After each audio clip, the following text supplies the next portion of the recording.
Welcome back again to another Nibble Time snack review. I'm joined again by Luigi and Mario. They are not really going to be doing a whole lot other than hanging out with me while I make our next review. We've covered a lot of different things over the past many episodes. This time we're actually going to be covering a fusion of snack candy bar and popcorn together. We're going to have the Candy Pop Snickers, Butterfinger, and Oreo. Now, we just did an Oreo episode and an addendum episode to that one as well, so we're not going to have a ton of facts about Oreos, but I just want to, start it off with a few things about Snickers, Butterfingers, and I might have a little something for Oreo too. So back in 1930, that's when the Snickers were introduced. It actually was released by two different names, the Marathon Bar as well as Snickers. Snickers was actually the Mars family favorite horse, so that's why they wanted to have like the other name for it. Candy bar was identical, just marketed two different ways. It actually wasn't until 1990 that it was unified and just called Snickers. So that's where they eliminated the Marathon Bar.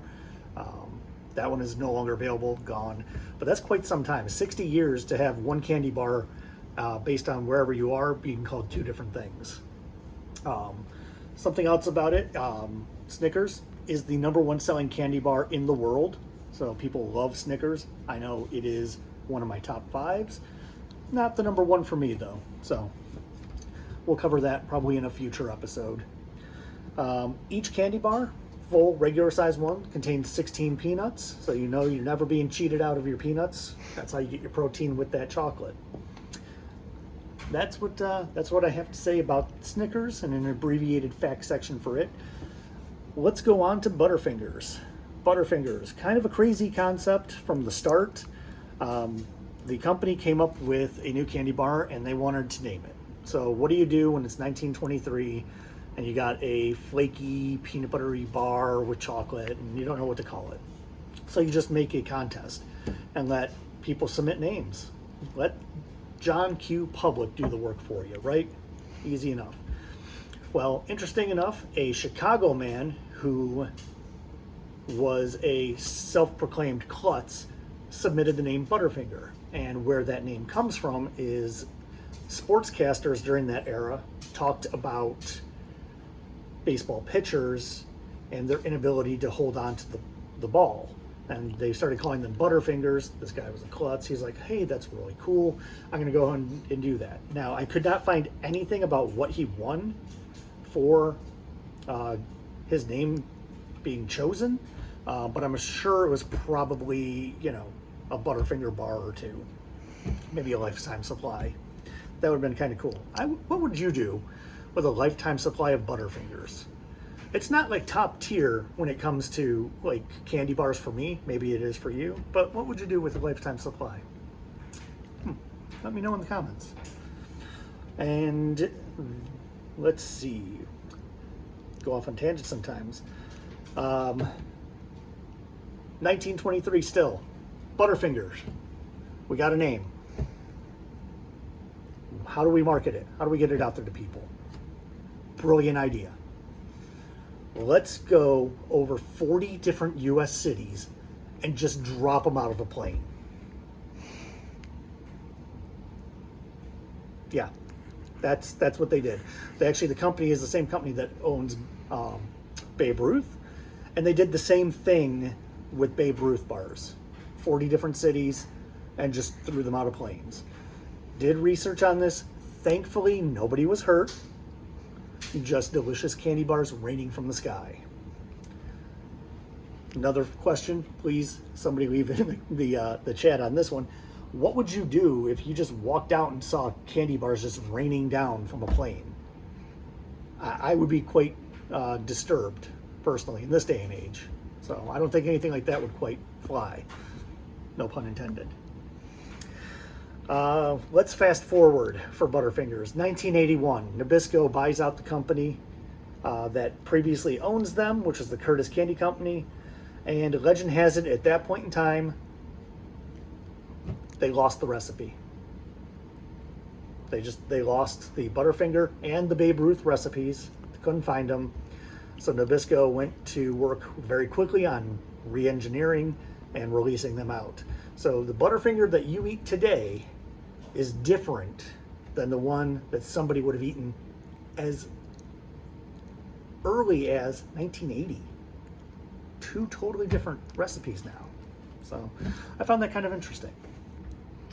And then lastly, because just had to have a little bit to say about the third and final one, which is the Oreos. New Kids on the Block, they had a song called The Right Stuff, and Weird Al actually did a parody off of it called The White Stuff, which is all about Oreos. So if you're a fan of parodies, maybe check that out. And the last fact before we get into our reviews, Oreos initially sold by weight, which is kind of weird. Imagine like being, I want to go pick up some Oreos, having to go and like scoop them out of a bin and then, all right, well, let's weigh them like you would with fruit or different bulk candies. So that was kind of a nice little addendum that I threw in and found. So let's get into the review.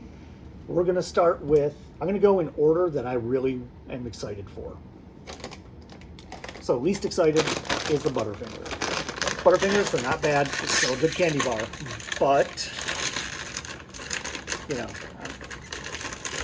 I'm into some of the other ones. So let's grab a little bit here.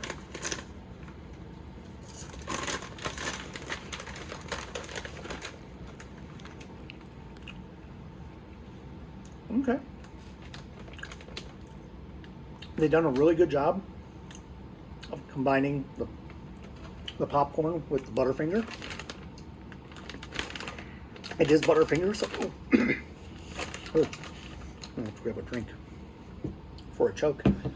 If you remember one of the previous episodes, Liquid Death, I'm kind of like stuck on it now. Oh.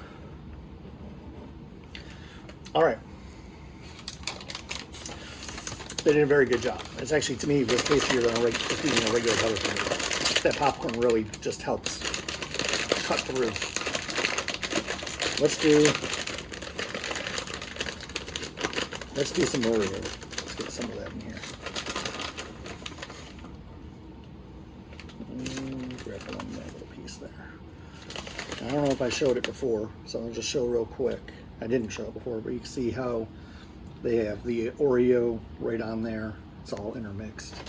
I'm gonna grab a couple of, and you can see right there for the way they did it with the Butterfingers. So.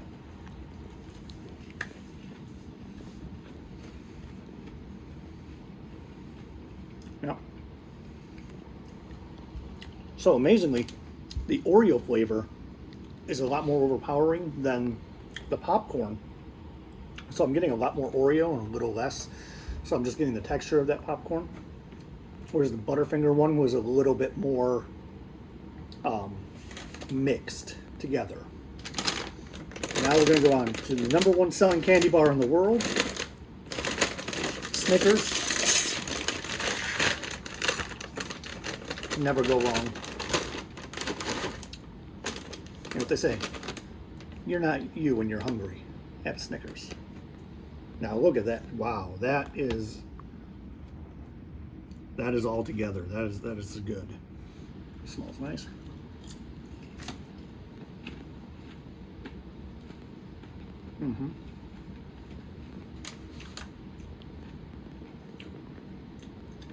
So similar to the Butterfinger, you get a nice popcorny flavor, but then it washed over with the Snickers.